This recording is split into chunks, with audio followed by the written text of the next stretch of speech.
name's Judy Funderburk. I'm a master gardener working here in the Glencarlyn Library Community Garden.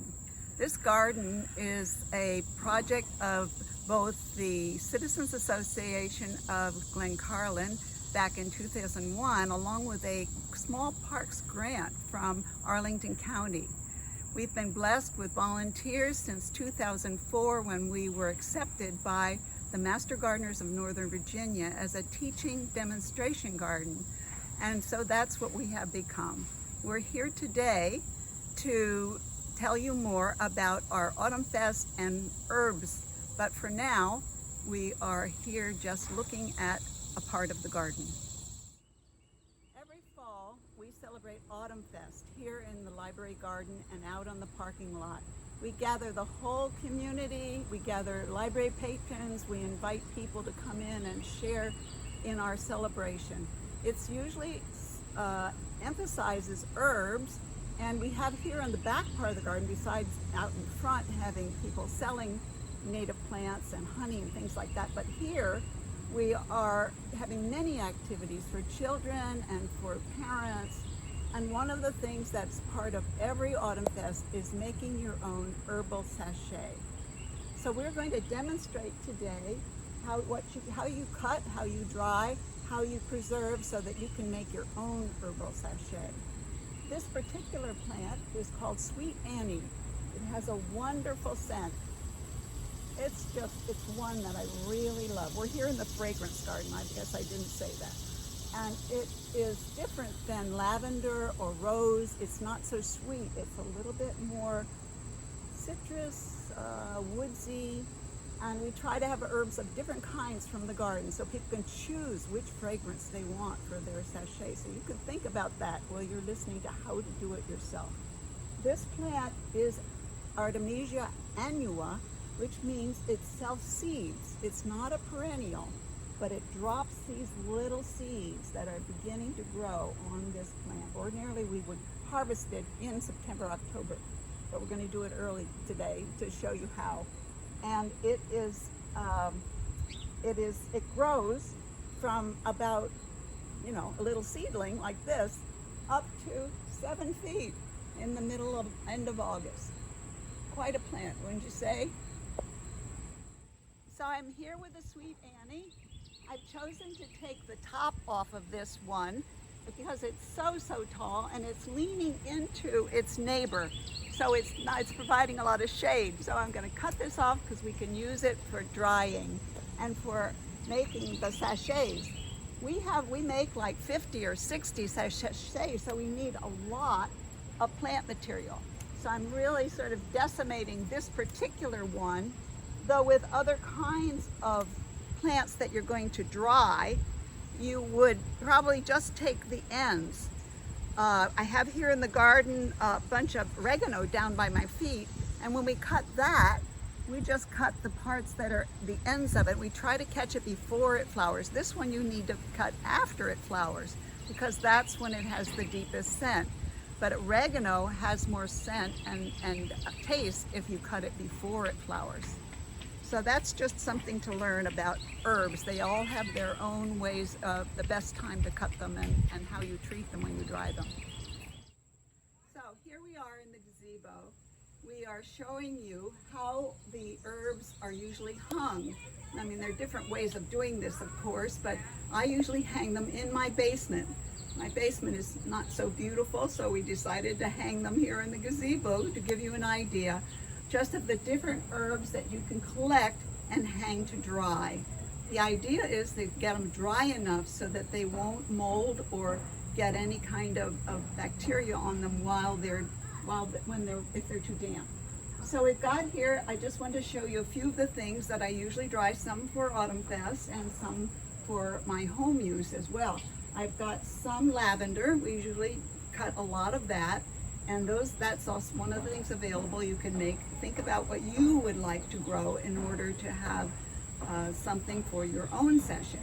So here's lavender. This is oregano, which I usually use just by itself, but I also usually put together a little container that has mixed herbs. So something like oregano, something like mint, something like even cedar for a woodsy scent, and also rosemary gives it a different kind of scent. All of those things can be used in a mixed herbal sachet that is not as sweet scented as, say, lavender or rose.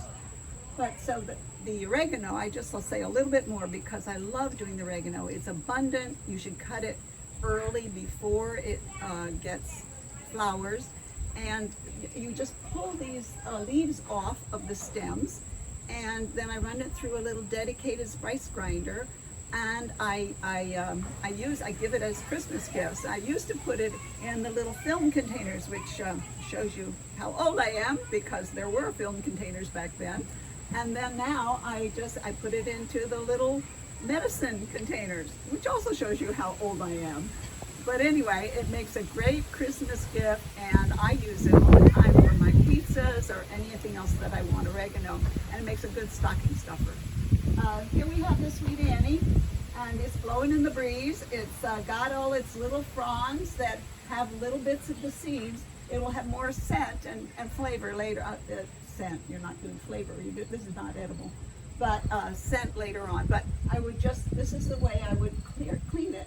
Just go along the stem and pull off the little green bits, and they will come off much more easily when it is actually dry. And it makes a whole container full of this particular scent, which I just love. I wish you could smell it. It's great.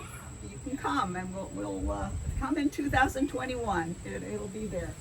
And this is rosemary. I also grow rosemary, and I dry that to make rosemary pecans. It's a recipe we give out at Autumnfest every year, and again, I'm sorry, you'll have to wait till 2021 in order to get a taste, but we have recipes for rosemary pecans, and they are wonderful, I can tell you.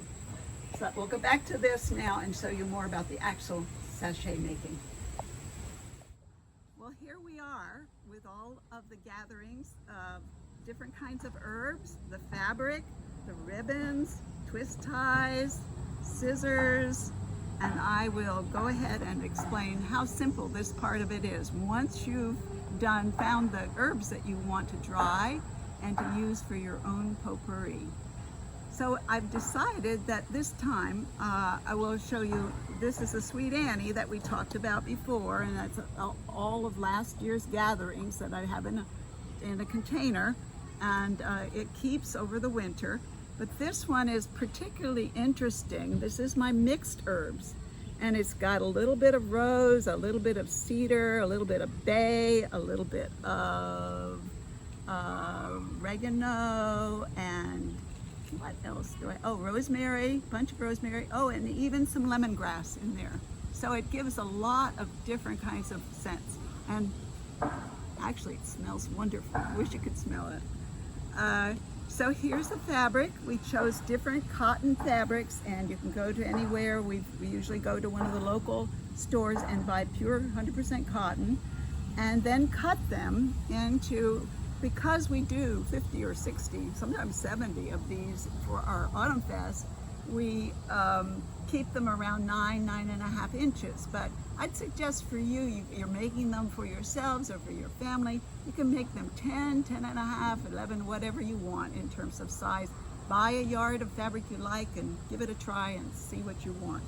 I use a cutter like this to cut my edges, and a ruler to measure as I'm going. I have a straight edge ruler. I also have a square that helps me a lot to get it 9 and 9 or 10 and 10, and that helps.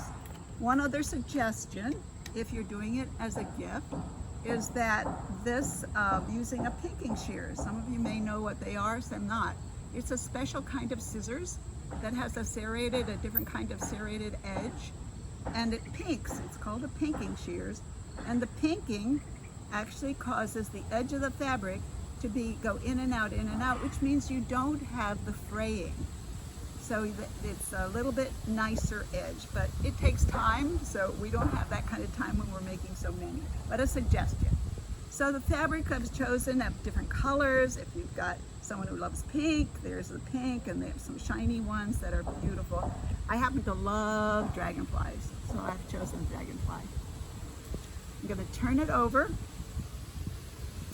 put it face down.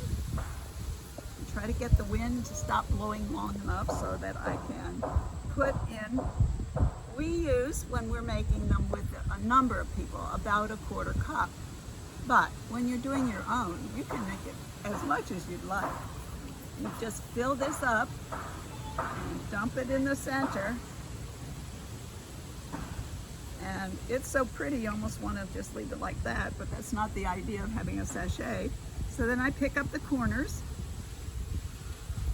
and try to make it into a little bit of a container to hold in all of the herbal mix, and pinch it a little bit with your fingers. And then I really suggest you find a way to get long twist ties, because the twist tie will hold it better than a ribbon. So if you do the twist tie first and then a ribbon, it'll stay. So I'm putting the long twist tie on. These are like the kind that they use for garbage bags, I think, and not just the little twist ties that come with sandwich bags. Twist it tight, wrap it back around, and then, let's see, I need to find a ribbon that I like. Whoops, here's the one. And the ribbon gets to be cut about 18 inches, 16, 18 inches, whatever you think will make a nice bow. And you take it and you tie it up.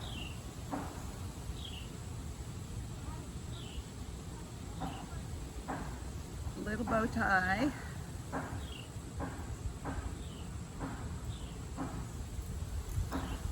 Whoops, and there you have it. A homemade, homegrown sachet with scent. Great for drawers, for pillows, just for having around, and a great gift for friends, family, and for yourself. Enjoy.